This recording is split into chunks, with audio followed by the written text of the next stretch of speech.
Estado no Brasil, República Velha. Tópicos de hoje: Primeira República, 1889 a 1930. Ideologia republicana e conservadorismo. Os primeiros passos da República. Aspectos políticos da Primeira República. Política dos governadores.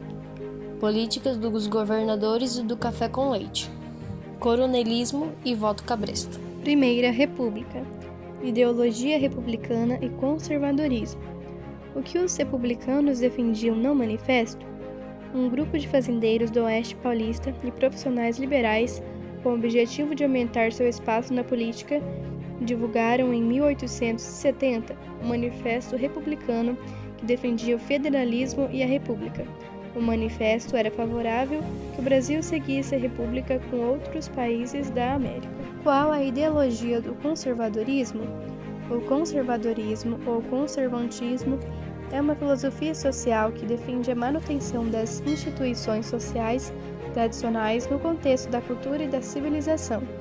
Há dois tipos de conservadorismo, um metafísico e o outro empírico. O que defendiam os liberais, os conservadores e os republicanos?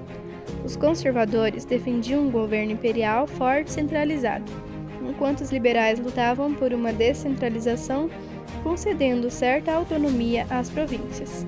No entanto, quando conquistavam o poder, liberais e conservadores não apresentavam atitudes muito diferentes. Os primeiros passos da República. O poder político nesse período caracteriza-se por duas práticas, a política dos governadores e o coronelismo. A Primeira República, como já mencionada, estendeu-se de 1889 a 1930, um período específico da Primeira República que foi de 1889 a 1894. Também é conhecido como República da Espada. Esse nome se deve ao fato de que dois presidentes brasileiros, Deodoro de Fonseca e Floriano de Peixoto. Como ocorreu o processo de implantação da República no Brasil? Golpe de Estado que acabou com a monarquia no país. O acontecimento foi resultado de um golpe de Estado organizado por militares do Exército e aliados ao movimento republicano, que pretendiam acabar com a monarquia vigente no país e implantar uma república federativa e presidencialista. Havia também descontentamento entre elites emergentes com a subrepresentação na política da monarquia. Grupos na sociedade começavam a exigir maior participação pela via eleitoral. A questão abolicionista também somou forças ao movimento republicano. Esses grupos se uniram em um golpe que derrubou a monarquia e expulsou a família real do Brasil. Aspectos políticos da Primeira República. Em 1889, entramos na República das Espadas após o fim da monarquia. Os primeiros a assumir o comando do Brasil foram os militares representados pelo Marechal Deodoro da Fonseca. Medidas emergenciais marcaram o governo provisório do Marechal, como a criação dos símbolos republicanos como a bandeira nacional. Porém, Deodoro teve um governo polêmico. Ao mesmo tempo que tomou medidas populares, ele também impulsionou uma imensa crise econômica, como atitudes drásticas, como, por exemplo, censurar os jornais e estopim, fechou a Constituinte e declarou o estado de sítio e instituiu o voto universal masculino. Então, em 1891, começou a primeira revolta da Armada, que ameaçou a bombardear o Rio de Janeiro se caso Deodoro não renunciasse. Foi então que o presidente se deu e renunciou ao cargo, dando lugar ao vice-marechal Floriano Peixoto. O foco do novo governo era a contenção da crise, além da construção de casas populares, houve redução dos custos básicos. E segundo a Constituição, o mandato de Floriano, em caso de renúncia como houve com Deodoro, vice-presidente, deveria governar até convocar uma nova eleição. Portanto, Floriano Peixoto não quis convocar uma nova eleição. E logo, em 1883, veio a segunda revolta da Armada, com novas ameaças de bombardeio. Porém, Floriano Peixoto governou até o final do mandato.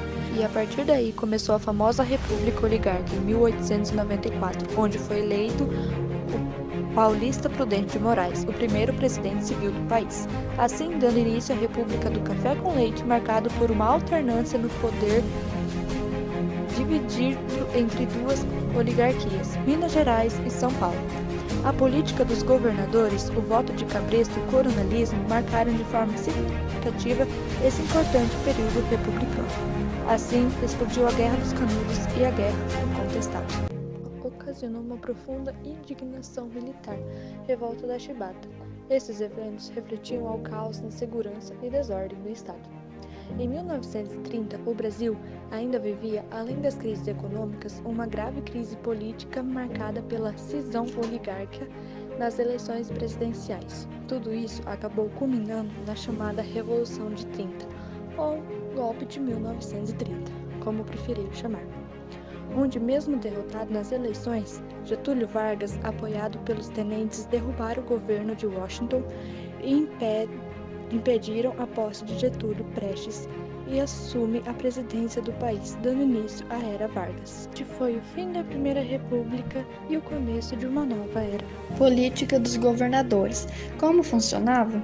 A política de governadores era um arranjo político não oficial, posto em prática no Brasil durante a República Velha, a partir do governo de Campos Salles, 1898 a 1902.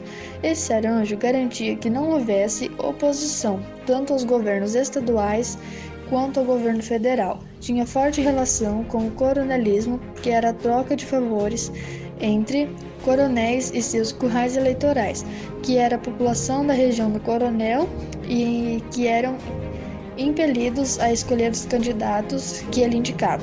Políticos de todos os níveis de federação estavam envolvidos, como você pode ver no esquema a seguir.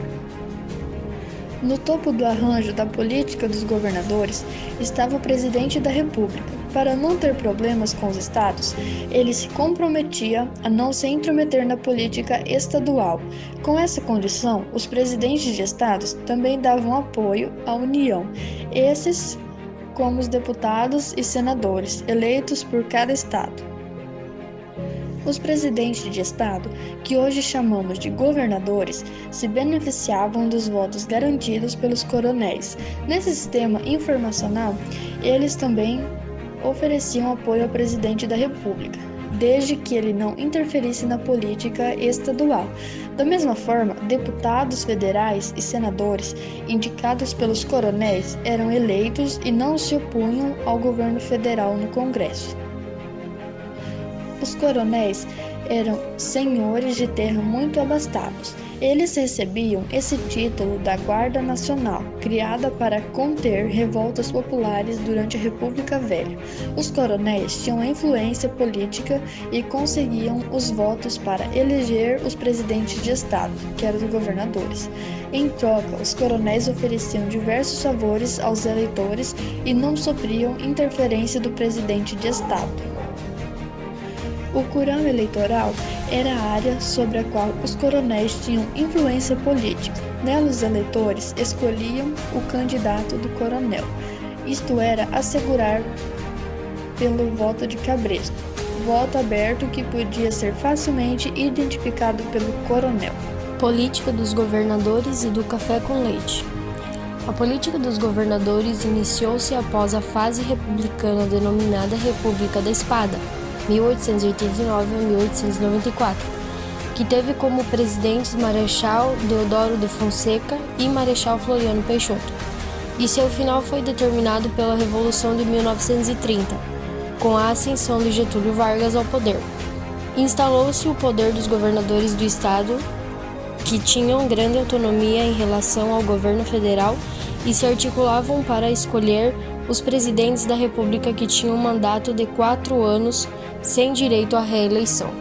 A política do café com leite derivou-se da política dos governadores e visava a predominância do poder nacional por parte das oligarquias paulista e mineira, executada na República Velha a partir da presidência de Campos Salles, 1898 a 1902, por presidentes civis fortemente influenciados pelo setor agrário dos estados de São Paulo, com grande produção de café, e de Minas Gerais, produtor de leite e maior polo eleitoral do país. Tornavam-se predominantes no poder representantes do Partido Republicano Paulista, PRP, e do Partido Republicano Mineiro, PRM, que controlavam as eleições e gozavam do apoio da elite agrária de outros estados do Brasil. Os presidentes mineiros da PRM eram Afonso Pena, 1906 a 1909, Venceslau Braz, de 1914 a 1919, Delfim Moreira, de 1918 a 1919, eleito vice-presidente, assumiu a presidência com a morte do paulista Rodrigues Alves. Epitácio Pessoa, de 1919 a 1922, era natural do estado da Paraíba. Arthur Bernardes, de 1922 a 1926. Já os presidentes paulistas do PRP eram Campos Salles, de 1898 a 1902, Rodrigues Alves, 1902 a 1906 e reeleito em 1918, quando não tomou posse por estar doente. Washington Luiz, de 1926 a 1930, era natural do estado do Rio de Janeiro. Júlio Prestes, mandato de 1930 a 1934, não tomou posse. O PRM desejava fazer o presidente deste período. Como o PRP insistiu em continuar no poder, os mineiros manifestaram-se apoiando a Revolução de 1930, pondo fim à República Velha. Coronelismo voto cabresco. O coronelismo foi uma prática política muito comum durante a República Velha. Os coronéis eram latifundiários que exerciam o domínio político no interior do Brasil e coagiam seus subordinados a votarem seus candidatos, mantendo-se dessa forma no poder. Como o voto era aberto, as fraudes eleitorais permitiam a manutenção das oligarquias do poder. Não é possível pensar em voto de cabresco sem considerar o coronelismo ou a violência deste regime. É conhecido o fato de o coronel ser um fazendeiro muito rico. Ele lançava mão do seu poder econômico e militar para garantir a eleição de seus apadrinhados políticos. Não raramente, esses coronéis obrigavam sua clientela, até mesmo com violência física. Em casos extremos, podia chegar à morte. Esse domínio político sobre uma região é denominado curral eleitoral, os quais elegem os candidatos apoiados pelo líder local. Já que o voto era aberto, ou seja, era possível identificar cada eleitor, os votantes eram pressionados e fiscalizados por jagunços do coronel. Essa situação só teve fim ou foi reduzida após a Revolução de 1930, quando Getúlio Vargas ascende do poder, combatendo o coronelismo. Mais adiante, em 1932, entra em vigor o primeiro Código Eleitoral do Brasil. Ele garante o voto secreto e, com isso, golpeia duramente o poder das elites rurais. Tipos de voto de cabresco. Para garantir o controle político de seu curral eleitoral, os coronéis manipulavam o poder político e destacam seu abuso de autoridade, a compra de votos ou a utilização da máquina pública. Não era raro também a criação de votos fantasma, troca de favores e fraudes eleitorais. Essas eram forjadas a partir de documentos falsificados para que menores analfabetos pudessem votar. Outra maneira recorrente era o fraude de contagem de votos, quando os coronéis desapareciam com as urnas para adulterar o seu resultado. Contudo, a forma mais eficaz era a coerção pela violência física e psicológica.